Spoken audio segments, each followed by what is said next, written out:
Bismillahirrahmanirrahim. Assalamualaikum warahmatullahi wabarakatuh. Okay, selamat malam. Apa khabar anda semua? Alhamdulillah, jumpa lagi kita dalam sesi Lalili Live. So guys, malam ni ada benda best yang nak share. So sebelum tu saya kenalkan diri dulu. Nama saya Hasnul. Kepada yang baru, first time join session live ni, selamat datang saya ucapkan. Dan kalau you all rasa apa yang saya bakal share ni berguna, bermanfaat, please tolong bantu saya untuk share pada kawan-kawan kita yang mungkin sekarang ni mungkin ada yang tengah down, tengah drop, tengah rasa macam life is meaningless tau. Sebab apa? Sebab ujian. Baru-baru ni saya tengok tau, saya nak gunakan video ni juga untuk ucapkan terima kasih kepada semua rider-rider Foodpanda dan GrabFood. Saya nak ucapkan personally, cakap terima kasih sebab berada bersama dan wujudlah dan wujud bersama kita. Dan saya baru tengok satu video daripada Sifu Najib. Dia under momentum internet. So dia tunjuk satu video pasal Foodpanda punya rider ni. Kebanyakannya saya tengok Foodpanda lah. So diorang sangat struggle. Ada yang tu dia bawa anak tau, dia perempuan, lepas tu ada anak lagi kat depan dia, tengah hujan. Sedih tak? Sedih kot.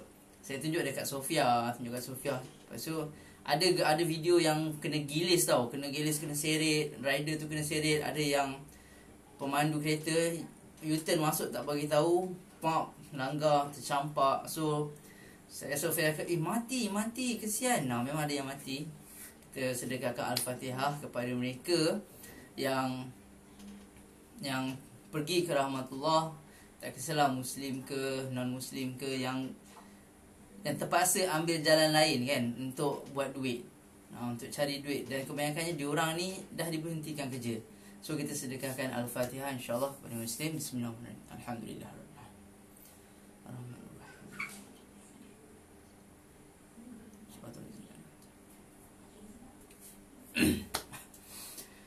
So di dalam kita rasa macam kita ni alhamdulillah tak ada masalah kewangan, tak ada masalah duit, makan cukup, pakai cukup.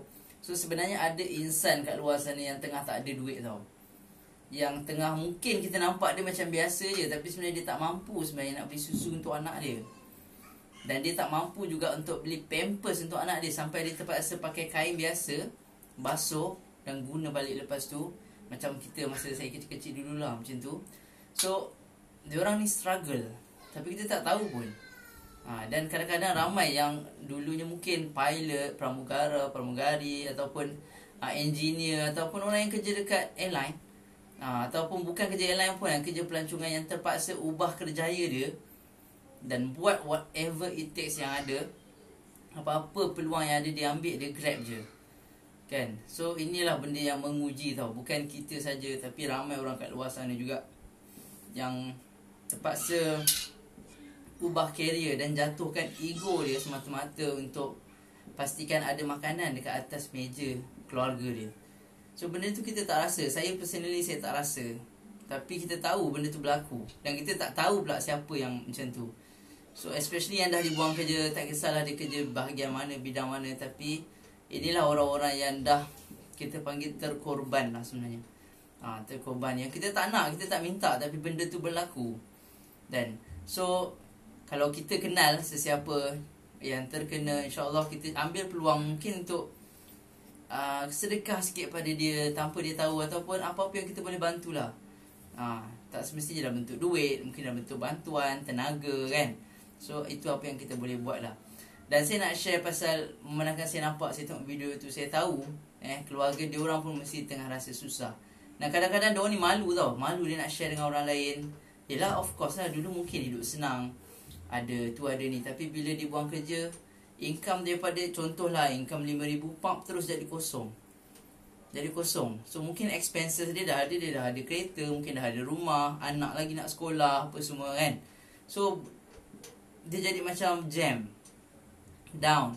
So that's why malam ni saya nak share a few tips lah yang saya harap mungkin boleh membantu kepada anda yang dengar ni ke. Kalau anda ada kenal sesiapa, tolong share bagi dia orang yang mungkin tengah down, yang rasa macam dunia ni dah habis, this is the end of the world. Dan even saya tengok ada video, ada 2 orang wanita bunuh diri dekat area, dekat area Genting, dekat Genting sana dia bunuh diri. Sebab apa? Sebab dia rasa macam life dia dah habis bila dia diberhentikan kerja. Padahal sebenarnya tak, kan? Dia tak. So tips pertama, macam mana kita nak stay positif, sentiasa berada dalam keadaan positif. Bila kita down, bila kita rasa macam dunia semua tidak memihak pada kita, first kali kita kena yakin pada Allah. Yakin pada Allah, yakin pada Tuhan. Yakin, bila kita yakin pada Tuhan, sebenarnya kita dah meletakkan kita, our whole self, semua dengan diri kita kepada satu kuasa yang lagi besar. Maha. Itu maha hebat. So terima kasih pada yang join. Thank you bagi like. Thank you. Dan saya nampak bila you yakin dengan dia, yakin dengan Allah, so you akan start rasa macam tenang. Sebab kita tak ada kuasa kat dunia ni. Kita tak ada satu pun kuasa dan upaya kat dunia ni. Semuanya kita pinjam. Nyawa kita pinjam, nafas kita pinjam, oksigen kita pinjam. Dan anytime boleh ditarik balik. So kalau you tengah down, tengah rasa stress, you slow down sekejap. Fikir bahawa aku ada Allah. Dia je yang sayang aku. Dia je yang tahu apa yang aku lalui, dan dia yang bagi masalah tu, dan dia juga yang akan selesaikan. Itu cara untuk kita tenang. Dan memang nampak macam saya cakap ni senang. Orang yang kena tu memang lagi, kita panggil apa, berat mata memandang, berat lagi bahu memikul, kan. So saya faham orang yang kena ni, diorang kadang lost. So mungkin asbab tengok video ni, mungkin asbab tengok live ni, dia boleh come back balik, bangkit balik. Jangan bersedih. Sebab Allah sayang kita, Tuhan sayang kita. Dan selalu dikatakanlah, bila kita diuji, sebenarnya kita sedang melalui satu fasa di mana kita sedang menuju ke pintu baru. Satu pintu rezeki kena tutup, kan? Contoh dia kerja kat airline, kena tutup. So mungkin ada rezeki yang lagi luas. Kalau you tengok dekat YouTube, ramai pramugari, pramugara ataupun pilot, diorang dah start diorang dah start buat bisnes, dan diorang start dapat income yang lebat daripada bisnes tu. So dia ditutup satu pintu, dan sebenarnya pintu lagi satu dia dibuka. So alhamdulillah, benda itulah yang kadang-kadang kita nampak macam itu ujian, tapi sebenarnya kita tak tahu apa yang ujian yang datang tu sebenarnya adalah hikmah ataupun rezeki sebenarnya. So yakin dengan Allah. Dan nombor 2, kita kena berserah pada dia, berserah pada Allah. Kita tak ada kuasa, kan. So kita kena cakap macam ni lah. Kita bayangkan macam kita ni hamba, kan. Kita memang adalah hamba. So you tak boleh buat apa yang you nak buat sebenarnya. So whatever dia nak bagi. Kita accept je, terima. Dan bila kita redha, kita terima dengan ujian yang diberi, insya-Allah ganjaran dia satu pahala. Nombor 2, you akan dapat ketenangan. Dan bila you tenang, insya-Allah you akan lebih positif. Benda ni ramai kena. Dan kadang-kadang saya faham ada sahabat-sahabat kita yang mungkin tengah down, yang tengah dibuang kerja. Ramai dijangkakan by Januari 2021 akan mencapai angka 1 million. 1 million. Itu dekat Malaysia. Dekat US semua lagi ramai. So ujian makin lama makin besar. Unemployment rate tu tinggi. At the same time, orang nak bagi kerja baru makin rendah. So kena buang tinggi dan kena ambil makin kurang. So kalau you all ada yang dah ada kerja tu, alhamdulillah, teruskan kerja dengan baik. Kalau yang tak ada kerja, tolong buat sesuatu, dengar video ni dan mula dekatkan diri pada dia. Bila kita dekatkan diri pada dia, insya-Allah, kalau kita tak dapat dunia pun, kita dapat akhirat. Macam tu. So itu yang saya nampak, bahawa kita boleh sebenarnya bangun balik. Yang membezakan orang berjaya dengan gagal ni bukan apa yang dia buat, tapi bukan apa yang dia berjaya tu, tapi adalah berapa banyak kali dia boleh bangkit. Itulah orang yang hebat lah. Orang yang hebat. Dan benda tu bukan senang. Bukan senang nak bangkit balik daripada kegagalan, kejatuhan. Dan saya pernah gagal banyak kali juga. Antaranya dalam bisnes lah. Bisnes dulu. So saya rasa macam malas nak buat bisnes. Saya macam fed up lah. Kita rasa macam down tau. One day kalau you lalui, mungkin you akan rasa macam tu. Dan saya pernah rasa benda tu. Dan saya stop. Lama tau saya tak buat bisnes. Saya rasa around 3 tahun macam tu lah. Saya stop. Dan saya rasa macam oh aku lagi tenang. Tapi sebenarnya tenang tu datang with a price. You akan kekurangan, kita panggil income tu kurang. So bila income kurang, dia akan efek you punya keinginan, kehendak dan keperluan sebenarnya. Kadang bukan keinginan pun, keperluan kita tak mampu. Sebab kita dah selesa, yang kita rasa selesa sangat, tapi sebenarnya tak selesa pun. So that's why kadang-kadang saya cakap dengan kita punya warrior, cakap dengan kita punya fighter kan, you kena buat je, whatever it takes buat. Dulu kita susah, kita boleh bersusah payah untuk cari duit. Sekarang kalau you all dah ada satu platform, satu business, why kita tak push, why kita tak susahkan diri untuk berjaya lagi?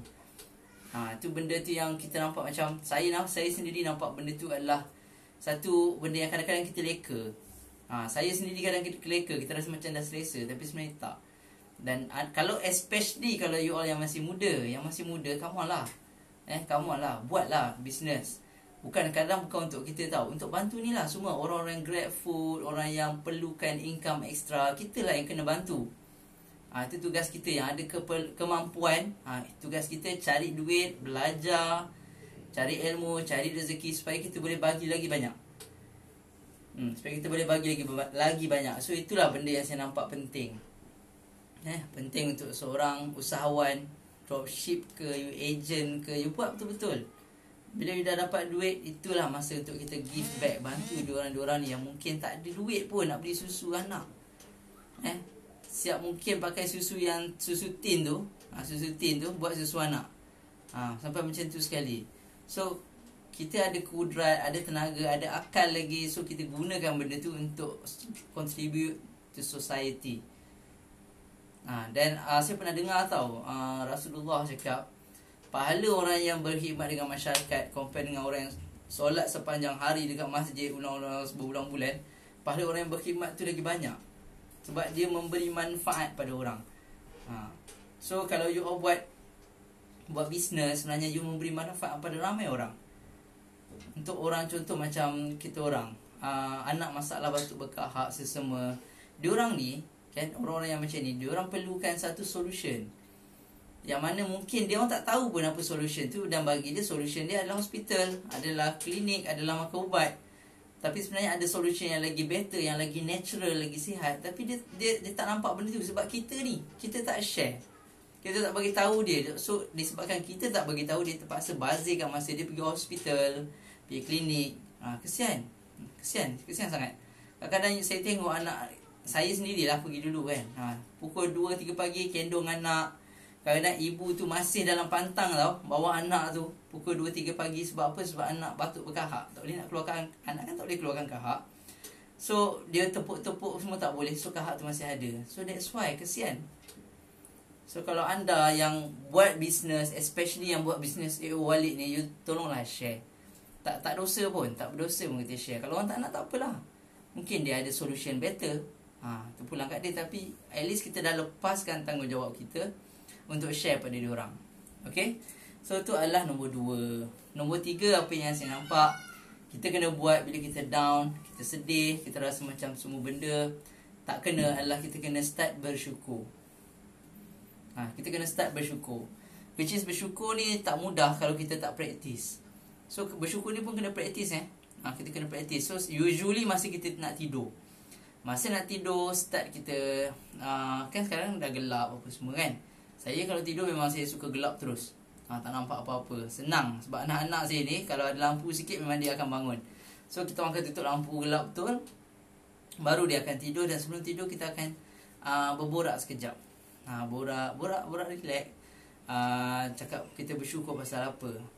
Dan selalunya kadang-kadang benda yang kita nampak macam benda kecil tu, kalau you tak sebut you bersyukur, sebenarnya Allah akan start tarik. Setiap hari kita ada win. Kalau you all nak tahu, setiap hari kita ada win. Contoh, kita berjaya hidup dan berjaya tidur balik, maksudnya kita boleh melalui hari itu dengan sihat. Itu adalah satu win yang besar. Yang ramai orang yang dah meninggal, dia perlukan benda tu dan dia nak benda tu, tapi you ada. So kalau you tak bersyukur, nyawa yang ada tu Allah tarik balik. Allah tarik balik nanti. So kita bersyukur, cakap Alhamdulillah aku masih menyawa hari ni, masih sihat, masih bebas COVID-19. Itu semua win kita yang kita kena syukuri, yang kadang kita lupa. Dan ayat yang saya suka, la in syakartum la azidanakum. Bila kita bersyukur, Allah akan bagi lebih. So lagi banyak you syukur, lagi banyak you dapat.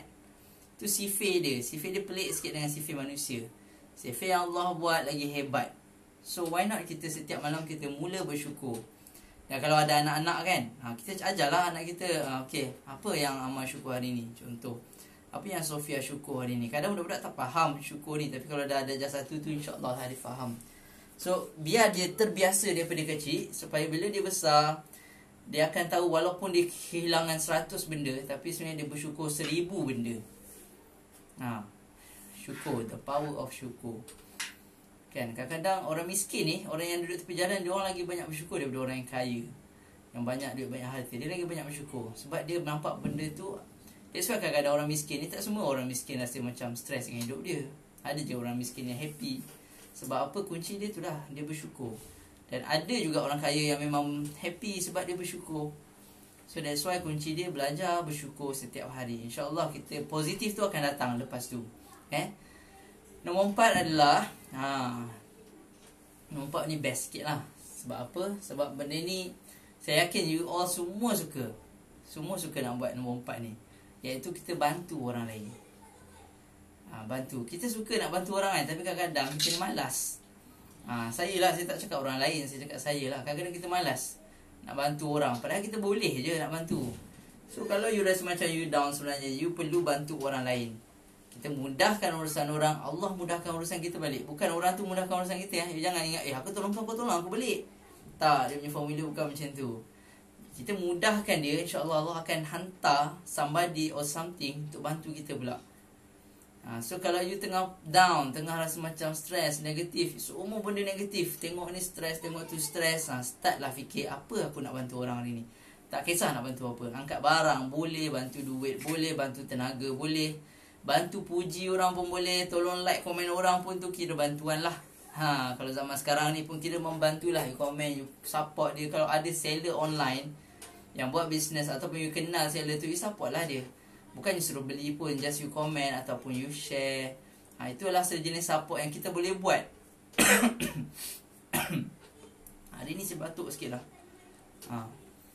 Sekejap. Yang kita boleh buat, yang kita rasa macam benda tu, kadang benda yang kita nak bantu orang ni senang je. Orang tak harap kita bantu sampai dia jadi jutawan, tak adalah. Tapi at least you bantu dia sesuatu, you give something kepada dia supaya dia boleh rasa macam lega. Kita ringankan beban orang tu. So cuba cari orang untuk dibantu.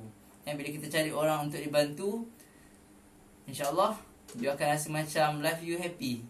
Sebenarnya kan, kalau kita bantu orang, kita akan ada satu perasaan, saya selalu lupa benda ni, bukan adrenalin, serotonin. Enzim serotonin akan keluar. Enzim ke? Hormon, silap. Hormon serotonin akan keluar. So itu adalah hormon kegembiraan.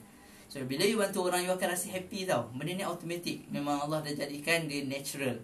Bila you happy, that's why you akan rasa feel good tau. Alhamdulillah best ni aku dapat tolong orang ni.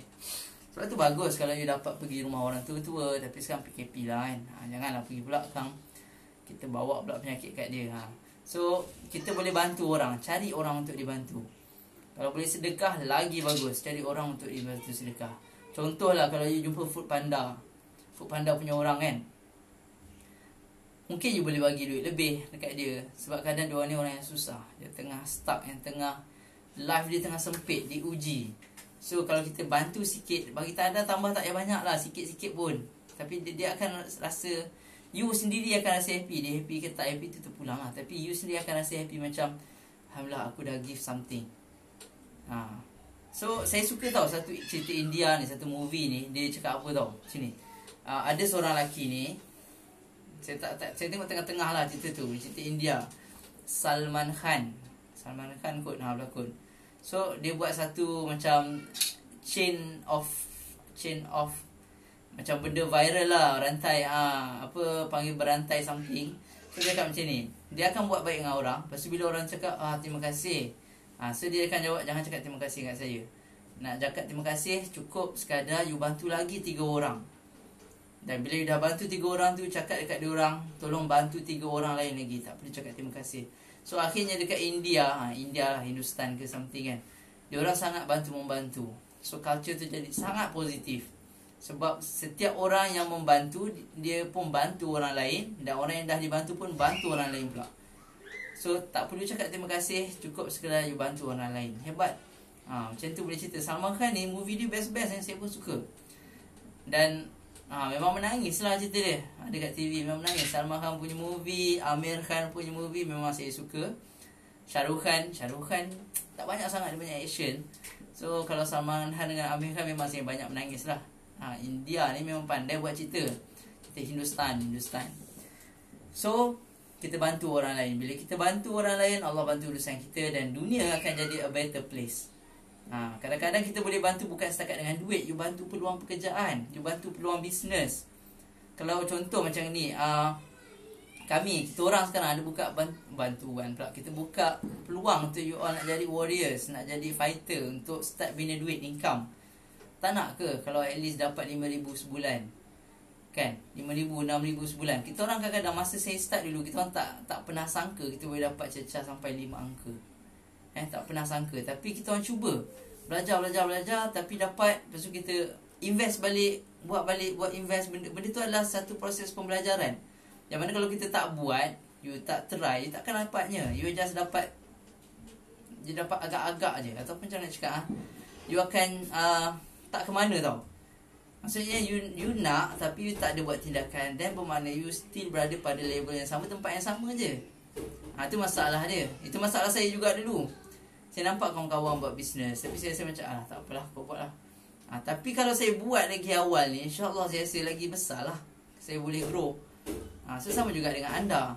Dan kita orang, apa yang kita orang dah buat, kita nak share dengan you all. Macam mana kita dapat tu, kita nak share supaya you all boleh macam, macam ni cara dia. Lagi mudah kalau you belajar daripada kesilapan kita orang, supaya you boleh start buat bisnes dengan betul. So that's why kita share. Even dengan Warrior, kita buat weekly coaching tau. Weekly coaching untuk bantu diorang ni start dapat rasa duit. Ramai dropship agent, dia tak rasa duit tau. Dia tak dapat rasa duit, dia just dapat penat je. Ramai macam tu. Tapi kita orang tak nak macam tu. Kita nak you all bila start buat bisnes, start dah ada niat untuk berjaya, kita nak you all rasa duit. So that's why dalam Lalali especially, kita nak kita punya team ni betul-betul grow. Buat betul-betul, jangan buat main-main. Kita dah lama sangat selesa, kita dah lama sangat main-main daripada kecil sampai besar. So this is the time, it's now or never. Kita kena buat bisnes. Kena buat. Especially zaman sekarang ni, COVID, come on lah. Zaman COVID ni, kalau you masih tak buat bisnes, masih harapkan you punya company untuk jaga you, na'udzubillah min zalik. Jangan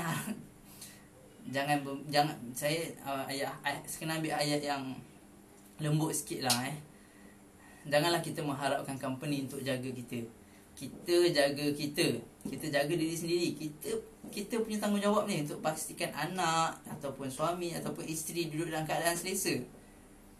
So takkan you nak harapkan company yang memang tengah struggle sekarang ni. Setiap company tengah struggle. Tak ada satu pun company yang terlepas. Semua tengah struggle. So sekarang kita berada dalam keadaan apa? Telur di hujung tanduk lah. Lebih kurang macam tu. So siapa yang terselamat tu pun, dia sebenarnya belum betul-betul selamat sebenarnya. Company akan try fikir how to reduce cost. Kalau you belum kena buang kerja, get ready je lah dulu. Sebab dah dijangkakan by Januari 2021. Ini bukan saya yang jangkakan, ini apa, The Age. The Age dunia bisnes punya majalah lah, ataupun information blog semua. The Age beritahu lebih kurang 1 million akan kena di retrench. So bersedia, buat satu persediaan. You takkan you nak tunggu dah kena pecat baru you nak buat bisnes. Boleh, tapi maut lah, penat lah. You akan rasa macam, alamak, patut aku buat bisnes awal-awal dulu. Patutlah. Kita cuba kurangkan patutlah. Kita cakap buatlah. Okay, boleh So itu nombor 4. Dan nombor 5, last sekali, apa benda yang boleh kita buat untuk stay positif walaupun kita diuji dengan macam-macam benda dekat dunia ni. Apa yang kita boleh buat adalah tukar kita punya logistik. Logistik ni dalam istilah dia circle. Kawan-kawan, sahabat, you tukar. Cari kawan-kawan yang boleh bantu kita. Bukan bantu dari segi duit, tapi yang boleh bantu kita kekalkan good positive energy. Nak cari circle ni bukan senang bukan senang. Kalau you sendiri masih negatif, minta maaf, you takkan jumpa team yang positif, circle yang positif. You takkan jumpa. You kena positif dulu. So bila you jumpa team yang positif, circle yang positif, yang bagusnya kalau diorang boleh buat kita bahagia, kita gelak, kita tersenyum. So that's the best. So tukar environment, orang keliling yang sangat bagus, yang sangat sporting, supaya kita sendiri boleh jadi bagus macam tu. Kita pun boleh bahagia, tergelak walaupun dalam keadaan kita diuji. Okay. So saya harap anda dapat sesuatu. Saya ada kelas lepas ni. So saya harap you all semua yang teruji ataupun yang sedang diuji ataupun yang belum diuji, stay strong, stay positif. InsyaAllah kita akan berjaya tangani dan lepasi musim COVID ni InsyaAllah dengan selamat. Kita nak keluar as a winner. Kita nak keluar as a winner, bukan as a loser. Dan kalau you all berminat, ada yang betul-betul nak ubah hidup, betul-betul nak stop berdrama seorang-seorang, nak stop merintih nasib, boleh kita contact kita orang. Just PM pun boleh, Messenger pun boleh, untuk kami bantu. Okay. So saya harap semua sihat. Kita jumpa lagi insyaAllah. Dan jangan lupa Ahad ni kita ada session dengan Sis Masna, salah seorang kita punya silver warrior yang dah buktikan bahawa you duduk rumah, you berkebun, you buat kerja-kerja kerja-kerja kebun-kebun pun you still boleh buat duit. Tak ada alasan. Dan line internet sangat slow dekat Sabah tu. Dia duduk orang Sabah, line internet sangat slow. Macam mana dia survive? Stay tune nanti. Okay, jumpa lagi. Assalamualaikum warahmatullahi wabarakatuh. Korang memang awesome. Lalui #sihatkan Syok. Bye.